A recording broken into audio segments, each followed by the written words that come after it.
एक बच्चा जो 7 साल का था और एक दिन अचानक अपने कमरे से गायब हो जाता है। इस बारे में सोचें कि उसके माता पिता का क्या होगा। और एक दिन उसे बच्चे के कमरे में कुछ ऐसा दिखाई देता है जिसे देखकर बच्चे का पिता चकित रह जाता है। और यह कोई काल्पनिक कहानी नहीं है बल्कि एक सच्ची घटना है। तो वीडियो पूरा देखिए। आइए वीडियो शुरू करते हैं। ऐसे ही हमारे वीडियो देखने के लिए चैनल को सब्सक्राइब करें। उत्तरी अमेरिका में रहने वाले डैनियल ने लगभग 3 साल पहले एक नया घर किराए पर लिया और अपनी पत्नी सारा और 2 बेटों टॉम और जेकब के साथ चले गए। पूरा परिवार खुश था और उन्होंने सोचा कि अब उनके जीवन में बहुत सारी खुशियां होंगी, लेकिन उनके साथ ऐसा नहीं हुआ। एक सुबह जब हर कोई भोजन के लिए मेज पर बैठा होता है और सारा देखता है कि जेकब अभी तक नीचे नहीं आया है और वह अपने कमरे में अधिक समय तक रह रहा था, इसलिए सारा जेकब को बुलाने के लिए उसके कमरे में गया। वह देखती है कि उसका बच्चा कमरे में नहीं है और यह पहली बार नहीं था जब जेकब इस तरह से गायब हुए थे। वह सुबह उठता था और खेलने के लिए बाहर जाता था, इसलिए सारा बाहर उसकी तलाश करने लगा। और 8 घंटे की जांच के बाद जेकब के पिता और मां ने पुलिस को मामले की सूचना दी और जेकब उस समय केवल 8 साल के थे। पुलिस कई दिनों से जेकब की तलाश की और कोई सबूत नहीं मिला। डैनियल अपने बेटे को बहुत प्यार करता था और उसे हर दिन कहीं न कहीं उसकी याद में रोता था और जेकब की याद में वे शराबी भी बन गए। अपने बच्चे की तलाश में 3 साल बीत चुके थे, लेकिन जेकब अभी तक नहीं मिला था। और एक समय था जब हर कोई यह समझने लगा था कि जेकब अब इस दुनिया में नहीं है। और माँ और डैनियल को समझ नहीं आया कि उनका बच्चा अचानक कैसे गायब हो गया।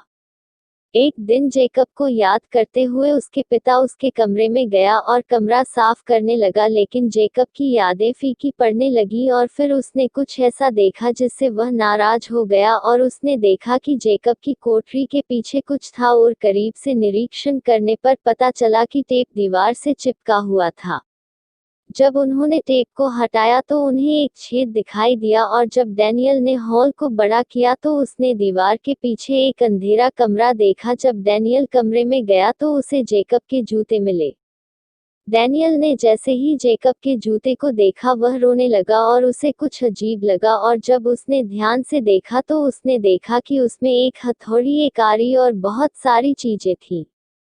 जमीन पर एक और चीज उसकी दृष्टि में आई जो चश्मा था। और चश्मे को देखते हुए उसने पहचान लिया कि चश्मा उसके पड़ोसी का था। और वहां से वे पड़ोसी के घर की ओर भागे और उसके दरवाजे पर दस्तक देने लगे। जब पड़ोसी ने दरवाजा खोला तो डैनियल ने उसे गले से पकड़ लिया और उससे पूछा कि उसका बेटा जेकब कहाँ है। तो पड़ोसी ने एक कमरे की ओर इशारा किया और भाग गया।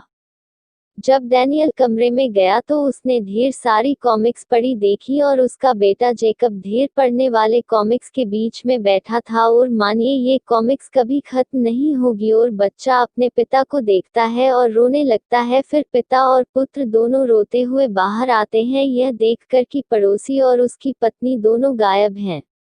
और डैनियल पुलिस को फोन करते हैं और पुलिस को सारी जानकारी देता है। बाद में पड़ोसी के साथ भागने से पहले उसे पकड़ लेती है और पूछताछ में पता चलता है कि पड़ोसी का नाम हैक है और उसकी पत्नी का नाम कैरोलीन है और वो दोनों की कोई संतान नहीं है। और बच्चों की इच्छा के कारण उन्होंने जेकब का अपहरण कर लिया। और कैरोलिन ने कहा कि उन्होंने जेकब को हमेशा अपने बच्चे की तरह माना है और ये 3 साल उसके जीवन के सबसे अच्छे हैं। हालांकि किसी और के बच्चे का अपहरण करना भी एक अपराध है, जिसके कारण कैरोलिन और हैक को दोषी ठहराया गया।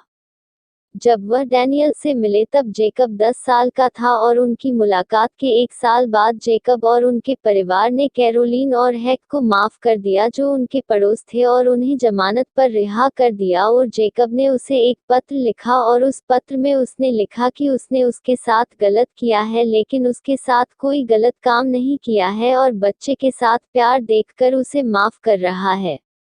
पत्र के बाद कैरोलिन और हैक को जमानत दे दी गई और वे फिर से डैनियल के पड़ोसी बन गए और अब दोनों परिवार मिलकर जेकब की देखभाल करते हैं। उम्मीद है कि यह वीडियो आपको पसंद आया होगा। आपका बहुमूल्य समय देने के लिए धन्यवाद। चैनल को सब्सक्राइब करें।